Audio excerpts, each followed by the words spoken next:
इस एरिया में आपको और भी वाटरफॉल्स देखने को मिलेंगे। आप ड्राइव नहीं कर रहे हैं तो चारों तरफ नजरें जमाए रखें। आप केरला में हो और बारिश ना हो, ऐसा हो ही नहीं सकता।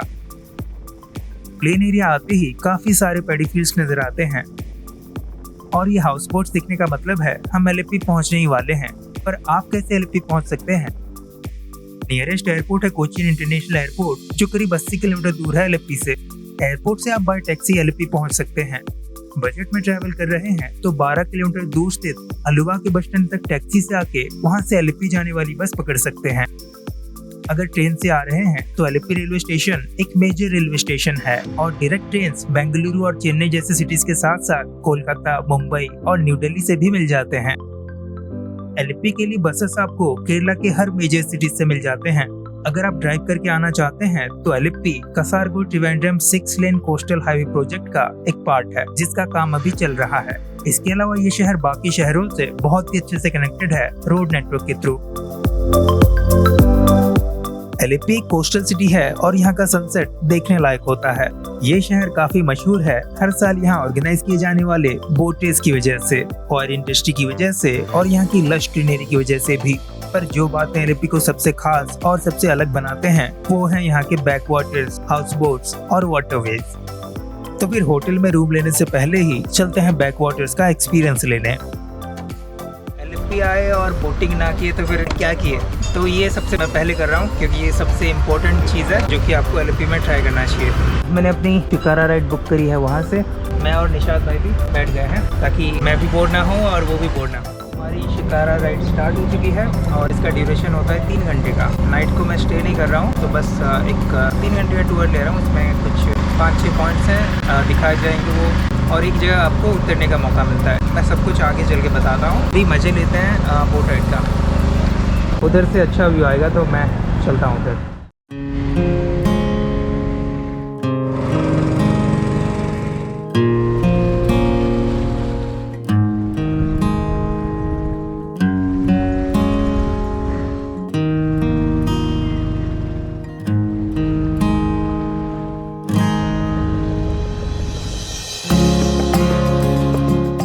दोस्तों अभी मैं जहाँ पे हूँ ये है पुन्नमदा लेक, जहाँ हर साल Nehru trophy boat race organise किया जाता है।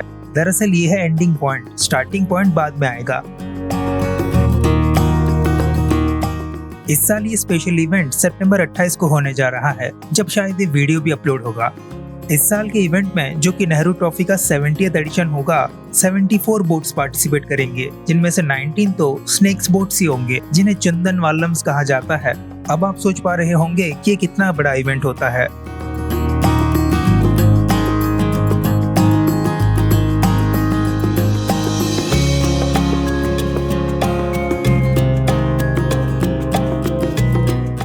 साल थोड़ा पोस्टपोन हो गया है, अगस्त के महीने में नॉर्मली होता है ना।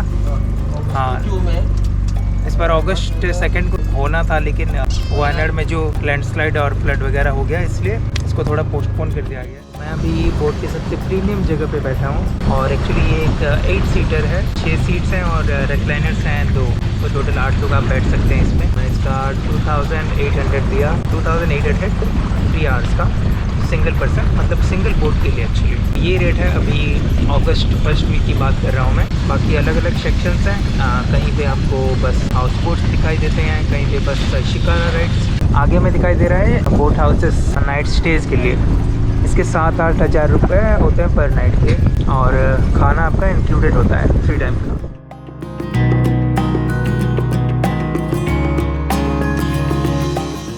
तो ये वाला पॉइंट है बोट रेसिंग का स्टार्ट पॉइंट। हमने जो पहले देखा था वो एंड पॉइंट था।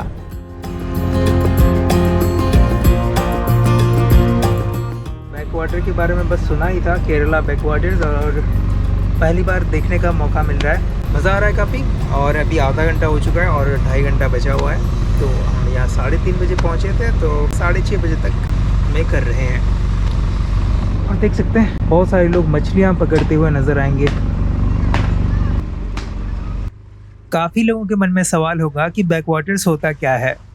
मुझे भी नहीं पता था, क्योंकि ये कंफ्यूजिंग तो है। दरअसल केरला के बैक वाटर्स फॉर्म हुए थे समंदर के लहरों से ही। नदी और झील जिन जगहों पे समंदर के साथ मिलते हैं, वैसे जगहों पे समंदर के हाई टाइड्स की वजह से पानी अंदर आ जाता है, जिसकी वजह से उन नदियों और झीलों का पानी ब्रैकिश यानी स्वीट और सॉल्टेड का मिक्स बन जाता है। तो एक तरह से ये बैकवाटर्स का मतलब है नदी, झील या खाड़ी का पानी जो समंदर में तो नहीं जा पाता, पर समंदर का पानी जरूर आके इनके साथ मिल जाता है।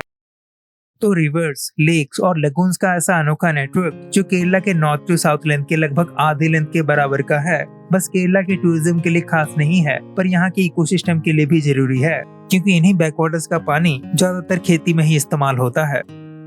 पर समंदर का पानी तो खेती में इस्तेमाल नहीं किया जा सकता, इसलिए साल 1974 में तन्नीर मुक्कम बैरियर का निर्माण किया गया ताकि समंदर का पानी अंदर ना आ सके।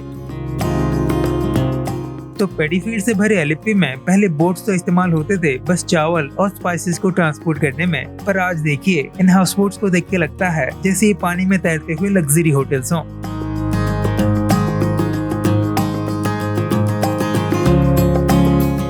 जब मुझे लग ही रहा था कि इस शिकारा राइड में और क्या ही खास हो सकता है, तब हम पहुंच जाते हैं इस पुन्नमदा लेक, जिसे वेम्बनाड लेक भी कहा जाता है, उसके सबसे वाइड पार्ट्स में से एक में, जो कि किसी समंदर से कम नहीं लगता। आपको जान के आश्चर्य होगी कि वेम्बनाड लेक इंडिया का लॉन्गेस्ट लेक है, जिसकी लंबाई है 96.5 किलोमीटर्स और सबसे चौड़े पॉइंट में ये करीब 14 किलोमीटर वाइड है। ये लेक कनेक्टेड है केरला के 3 डिस्ट्रिक्ट के साथ, जैसे कि आलप्पुरा, कोट्टयम और नॉर्थ में एर्नाकुलम। बैकवाटर्स के नैरोअर पार्ट्स में आपको कायाकिंग करने का ऑप्शन मिलता है, जबकि यहाँ पे आप स्पीड बोट्स के भी मजे ले सकते हैं और पिकअप और ड्रॉप हाउस बोट से भी हो जाता है। फैमिली या फ्रेंड्स के साथ आ रहे हैं तो ठीक है, पर सोलो आ रहे हैं तो शिकारा या किसी भी राइड करते समय एक नॉवेल जरूर लेके आएं। जैसा कि मैंने आप लोगों को बताया था, एक स्टॉप भी रहता है, तो चाय, मैगी, फिश, कैरीमी, ये सब जो भी आपकी मर्जी है आप ट्राई कर सकते हैं और चाय वाय तो पी सकते हैं। और यहाँ पे हमें एक ईगल भी मिला, जिसके साथ हमने फोटो वोटो खिंचवाया। तो आज का दिन तो काफी अमेजिंग रहा। देखते हैं मैंने दूसरे दिन क्या किया और क्या क्या किया जा सकता है।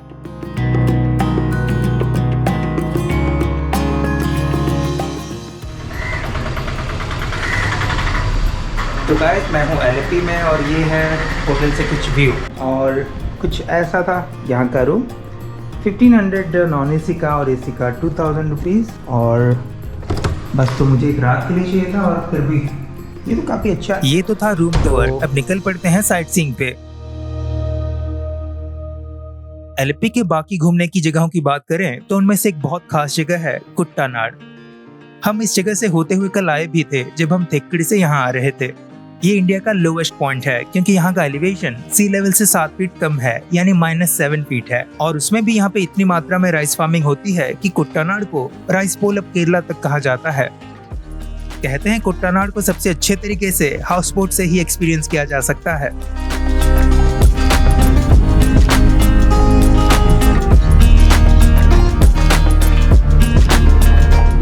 मरारी बीच को आप बिल्कुल मिस नहीं कर सकते। एलिप्पी से 15 किलोमीटर दूर स्थित है ये शांत सा फिशिंग विलेज मरारी कुलम, जो गोल्डन सैंड्स और कोकोनट ट्री के साथ साथ यहाँ के क्लीन बीचेस के लिए भी जाना जाता है।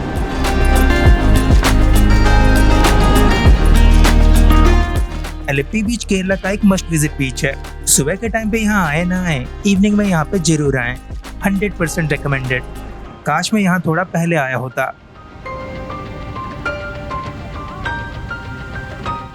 कहते हैं यहाँ का जो पियर है, जो कि डैमेज हो चुका है, करीब 140 से 150 साल पुराना है।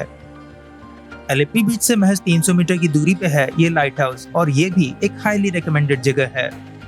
ओपनिंग आवर्स है सुबह के 9 बजे से शाम के 5:30 बजे तक, बीच में 11:15 से 2 बजे तक का टाइम छोड़ के।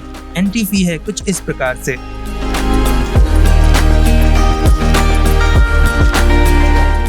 ऊपर से आपको जो व्यूज दिखाई देते हैं वो वाकई होश उड़ा देने वाले होते हैं।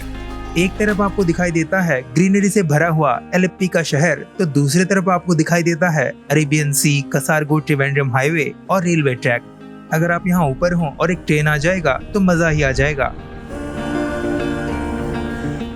एलिप्पी के बीचों बीच है रेवी करुणाकरण मेमोरियल म्यूजियम, जो कि एलिप्पी का सबसे पॉपुलर म्यूजियम है और मस्ट विजिट है। म्यूजियम्स आपको फैसिनेट करते हैं तो आप इंटरनेशनल कॉयर म्यूजियम भी विजिट कर सकते हैं, जहां आप कॉयर इंडस्ट्री का एवोल्यूशन कैसे हुआ, कॉयर से क्या कुछ बन सकता है और कोकोनट से कॉयर कैसे बनता है, ये सब कुछ समझ सकते हैं।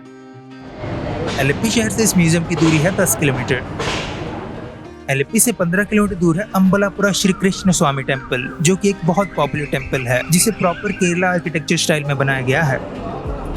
भगवान कृष्ण को यहाँ पे पार्थसारथी के रूप में पूजा जाता है। यहाँ पे प्रसाद के तौर पे मिलने वाला पलपायसम को लोगों में काफी पसंद किया जाता है। मंदिर की चारों तरफ लगे हजारों दियाओं को स्पेशल ओकेजन्स में जलाया जाता है और तब क्या ही माहौल होता होगा। बाकी अट्रैक्शंस में Saint Mary's Forane church, Krishnapuram palace, Punnapra beach, Andhakaranazhi beach जैसे और कई सारे जगह। एलेप्पी को अच्छे से घूमने के लिए 2 से 3 दिन का समय जरूर रखें। तो आप कब बना रहे हैं एलेप्पी का प्लान, कमेंट करके जरूर बताएं। इस वीडियो को यहाँ तक देखने के लिए बहुत बहुत शुक्रिया। मिलते हैं बहुत ही जल्द ऐसे किसी ट्रैवल वीडियो में। तब तक के लिए bye bye, take care and keep travelling.